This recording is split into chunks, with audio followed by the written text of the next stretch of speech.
алыскы райондордун жашоо шартына, анын ичинде Баткен областына тыкыр көңүл бурууну күндөлүк ишимдин өзгөчө багыты катары карайм.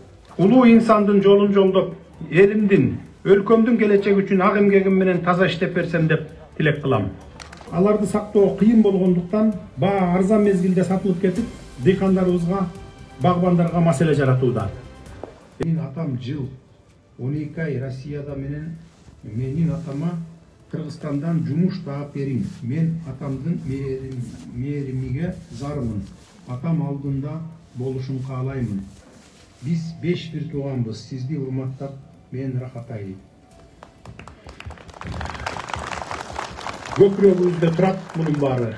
Мен билемин, балдарын ата-энесине, чоң эне чоң атасына, тайене таясына таштап коюп жүргөн 100 миңдеген мигранттарыбыз бар.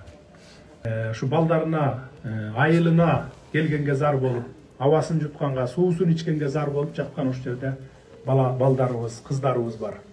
Эжелерибиз, апаларыбыз бар. 60ка чейинки апаларыбыз, эжелерибиз бар. Мен анын баарын көрүп келгенмин. Көкүрөгүмдө турат.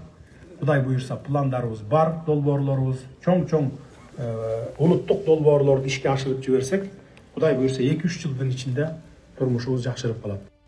Жакшылардын каймагы болуң, адилеттин салмагы болуң.